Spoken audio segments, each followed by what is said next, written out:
जय मसीह की आप सभी को। मैं हूं पास्टर सचिन और एक बार फिर से आप सभी का मैं बहुत बहुत स्वागत करता हूं हमारे इस प्रोग्राम में जिसका नाम है मेरी गवाही। और आज हमारे बीच में मौजूद हैं बहन सुनीता और वो हमारे बीच में आई हैं अपनी गवाही को शेयर करने के लिए। मैं आशा और विश्वास करता हूं कि इस गवाही से आप सभी लोग बहुत बहुत आशीषित होंगे। तो बहन सुनीता, आपका बहुत बहुत स्वागत है हमारे इस प्रोग्राम में जिसका नाम है मेरी गवाही। पास्टर जी। और हम चाहेंगे कि आप अपनी गवाही को हमारे बीच में रखें। ये समय हम आपको देना चाहेंगे, आपको बताने किस प्रकार से प्रभु यीशु मसीह में आने से पहले आपका जीवन किस प्रकार का था और प्रभु यीशु मसीह में आने के बाद आज आपका जीवन किस प्रकार से है। सबको जय मसीह की। और मेरा नाम सुनीता है।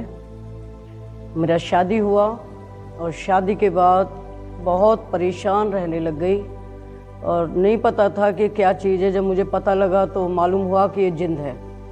और जब मैं सोती तो रात को मेरे साथ सोता था और बहुत परेशान करता था। मतलब अजीब अजीब लगने लगा, अजीब हरकतें होने लगी। मैं कहती पता नहीं क्या चीज़ है ये, मैंने कभी देखा भी नहीं। जब मुझे पता लगा कि ये जिंद है तो मैं और ज़्यादा व्याकुल हो गई और ज़्यादा परेशानी में गिर गई। कपड़े फाड़ने, यहाँ तक कि मैं लैट्रिन खा जाती थी, यहाँ तक कि बुरा हाल होने लगा। बहुत इलाज कराया पर कोई हासिल नहीं हुआ, कुछ हल नहीं निकला। मैं यही सोच रही कभी ये जाएगा नहीं। बहुत लोग जहाँ जहाँ दिखाते वो सभी ये कहते थे भाई ये जाएगा नहीं। तो मैं हमेशा ही कहती थी जब ये जाएगा ही नहीं तो मेरे जीने से भी क्या फ़ायदा। तो इसी दौरान में मेरे बच्चे भी हो गए 2, फिर भी मैं ठीक नहीं हुई। बहुत इलाज मेरा होता रहा पर मुझे चैन नहीं मिला। कहीं 2 महीने, कहीं 6 महीने, कहीं साल, कहीं 2 साल ऐसे ठीक हो जाती, फिर वही हाल होने लगता। तो इस दौरान से मैं परेशान बहुत हो गई। यहाँ तक कि हमारे घर भी था वो भी सब वीरान हो गया इसी बीमारी के चक्कर में। दूसरी बहुत कहने लगे भाई ये चढ़ा दो वो चढ़ा दो। हमने बहुत चीज़ें चढ़ाई, वैसे जो भी बताते थे सब चीज़ दी हमने पर हमें आराम नहीं मिला। फिर यही सोच के बैठ गई। मैंने बोला अब क्या करना है। 2-4 बर्तन जो भी थे वो भी हमने बेच दिए क्योंकि अब खाने के लाले पड़ गए। अब करा क्या जाए। घरवाली की नौकरी भी छूट गई, घर भी नहीं रहा, बच्चे भी ईरान होने लगे। मैं थक गई। मैंने बोला अब कुछ नहीं करना। जब इलाज होने से भी ठीक नहीं हो रहा, तरह तरह बहुत भक्तों को दिखाया, बस जहाँ जो बताते हम जाते थे। हमने 10-10 हज़ार रुपये मतलब 10-10% पैसा ले लेके हमने कर्जा उठा उठा के इलाज कराया पर कोई फ़ायदा नहीं पाया, कुछ नहीं मिला मुझे। मैं थक गई। मैंने बोला अब कोई फ़ायदा नहीं। घरवाला भी इतना दारू पीने लग गया, बहुत परेशान रहने लगा। फिर एक बेटा, उसकी भी ज़िंदगी ऐसी हो गई कि वो बेचारा पढ़ता पढ़ता ऐसा बुरी लाइनों में पड़ गया। मैंने बोला कुछ नहीं हो सकता हमारे लिए। एक बेटी थी, उसको भी एक ऐसा कोर्ट टाइप का लग गया। हम करें तो करें क्या। अब घर वाले को देखूं तो अपने आप को देखूं। मैं इतनी परेशान रहने लगी कि जी ऐसा करने लगा कि अब तू मर जा, कुछ नहीं रहा तेरे लिए, सब कुछ ख़त्म हो गया। पर मन में ये कैसा रहता था कुछ तो कोई ना कोई तो हल निकलेगा। जैसे पूजा पाठ करने लग जाते, मैं व्रत रखने लग गई, जो जहाँ बताता मैं जाती रही पर मुझे तो कुछ हल मिला नहीं। कुछ भी मेरे लिए हासिल नहीं हुआ। हर चीज़ रही पर मेरे लिए शांति कहीं नहीं मिली। मैं ऐसी बैठी रही। एक दिन एक भाई मेरे पास आ गए, कहने लगे आप कैसे बैठे हो। मैंने बोला कुछ नहीं। वो आया तो मेरा मन खराब होगा। मैंने बोला कुछ था ही नहीं तो उसे क्या दूँ, चाय दूँ या पानी दूँ। वो ये ऐसे कह लगे बहन आप एक बार यीशु मसीह में जाके देखो। क्या नाम था उस भाई का? उस भाई का नाम पास्टर जी सत्य था। तो मैंने बोला नहीं हम नहीं जाएंगे। कि नहीं एक बार ही चल के देखो। मैंने बोला मैं नहीं जाऊँगी, मैं इतनी पूजा पाठ करने वाली औरत हूँ, मैं दिन रात भक्ति करती हूँ, मैं ऐसे कैसे कर सकती, मैं नहीं जाऊँगी। कि नहीं एक बार ही चलो आप। वो नाम नहीं बता रहा कहाँ जाना, एक बार ही चल के देखो। उसने बोला आप एक बार ही चलो, हमारे वहाँ एक प्रार्थना होती है, आप यीशु मसीह को एक बार ही जान के देखो। तो बोला मैंने तो कभी नाम भी नहीं सुना, मुझे पता ही नहीं है कौन है ये। कह लगे नहीं एक बार ही चलो। उसकी मैंने बात मानी पर उससे पहले मैंने अपना इंतज़ाम ऐसा कर रखा था कि मैं जहर लाई हूँ। मैंने उसकी सुन ली पर मैं मन नहीं था उसके साथ कुछ। मैंने बोला अब जहर खाएंगे और हम सो जाएंगे। मैंने बोला मुझे नहीं जीना, मैं पहले अपने 3 बच्चों को दूंगी, फिर मैं अपने पति को दूंगी और मैं खुद भी खा के सो जाऊंगी। फिर मन में ही आया यार पहले बच्चों को दूं, मैं नहीं खा पाई मेरे बच्चे मर जाएंगे, और मैं खा लूँ मेरे बच्चे रह जाएंगे, मैं मर गई तो।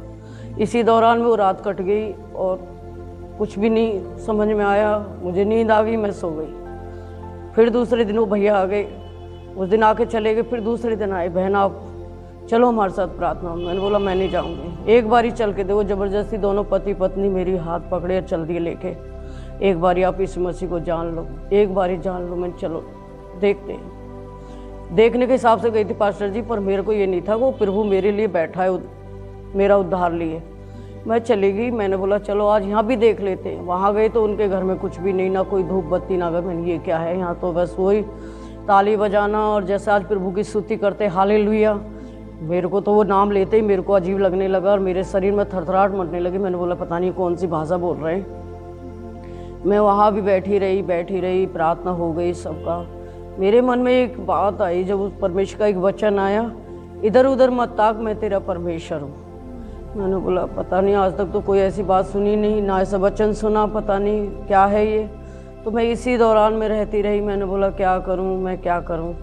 तो भैया जो बेली प्रार्थना कर रहे थे, कह रहे आज दीदी आप विश्वास कर लेना आंटी, आज आप ठीक हो जाओगे। क्या नाम था उनका? उनका नाम संजय भाई था। मैंने बोला इतना इलाज करा लिया और आप ये छोटी सी प्रार्थना कह रहे हो ठीक हो जाओगे। मैंने भैया ये जिंदे जाएगा कहाँ, ये कभी नहीं जाएगा मुझे छोड़ के।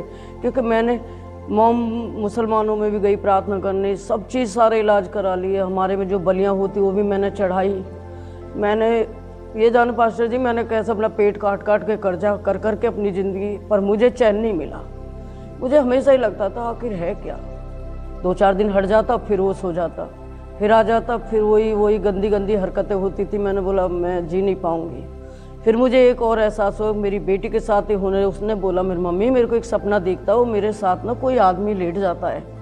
मैंने बोला ऐसे, फिर मेरे को महसूस है जब उसने मेरे कान बोले ना मैं हूँ। मैंने बोला फिर तो तू जाएगा ही नहीं। मैं भी वो कल भी जाएगा नहीं। ये वही दुष्ट आत्मा? हाँ, ये दुष्ट आत्मा बोलती थी। और फिर मेरे मन में एक आ गया पास्टर, जब तक मैंने इसी मसीह को नहीं जाना था, मैंने बोला ऐसे करती हूँ मैं इसी को पूज लेती हूँ। और यहाँ तक तो पास्टर जी हम उसे पूजने के लिए गए, कहीं हमारे यहाँ तीर्थ स्थान होते हैं, वहाँ भी गई मैं। कह रहे भाई झोली में ले आओ, मैं उसे झोली में भी ले आई। फिर एक जगह और कहीं जाते राजस्थान, वहाँ गई, कोई मुझे फ़र्क नहीं मिला पास्टर जी। मैं तो आखिर थक के बैठ गई। मैंने बोला अब मरना ही है, अब करना ही क्या है, जी लिए हम जो जीना था। जब ये दुष्ट आत्मा मुझसे छूटेगा ही नहीं ये जिंद, तो मैं अब जी के भी क्या करूँगी। तो किसी ने बोले तुम्हारे बच्चे इतने अच्छे पढ़ रहे हैं। मैंने बोला पढ़ तो रहे, पर क्या फ़ायदा है, मैं ही मर जाऊँगी तो कैसे जीएंगे। तो कह लगे नहीं आप ऐसे हिम्मत मत हारो। तो मेरे हस्बैंड एक बात बोलते थे कि तू ना हिम्मत मत हार, एक दिन ना तू जरूर ठीक हो जाएगी। मैंने बोला कैसी बातें करते हो आप, भगत बन गए जब भी कुछ नहीं हुआ, अब तुम मुझे झूठी दिलासा देते हो।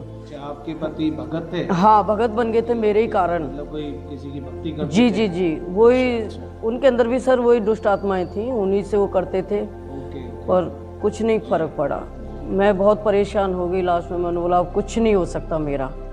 पर मैं धन्यवाद करती हूँ भाई सत्य का, जिन्होंने मुझे राह दिखाई। आज भले वो दुनिया में नहीं है, वो प्रभु में सो गए, पर मेरे लिए बहुत आनंद की बात करके गया। और भाई संजय के लिए भी धन्यवाद देती हूँ, जिन्होंने मुझे प्रभु में बढ़ाया।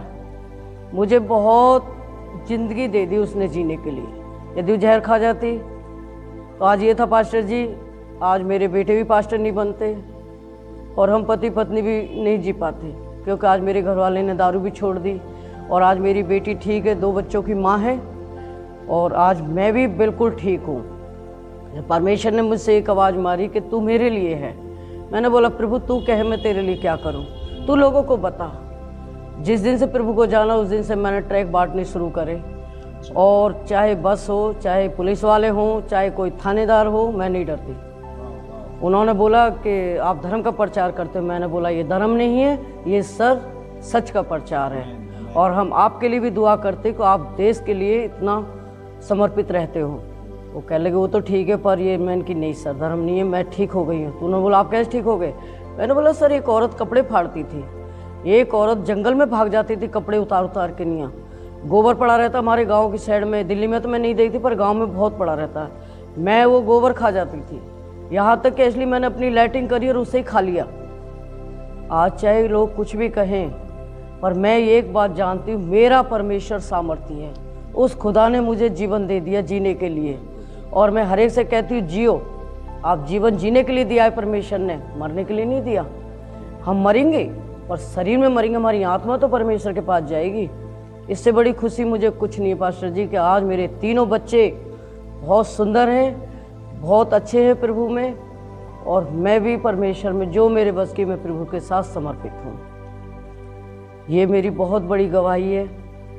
और चाहे जिसने एक दिन भी नाम सुना हो यीशु का, चाहे उन्होंने 10 दिन सुना हो, चाहे साल सुना हो, चाहे 20 साल सुना हो, यदि यीशु का नाम सुन लिया है तो आप उस पर समर्पित हो जाइए, आप उसमें विश्वास करिए, क्योंकि तुम्हारी पीढ़ियां आशीष पाएंगी, क्योंकि वो महान ईश्वर है, वो ईश्वरों का ईश्वर और प्रभुओं का प्रभु है, क्योंकि उसे मैंने जानकर जान लिया।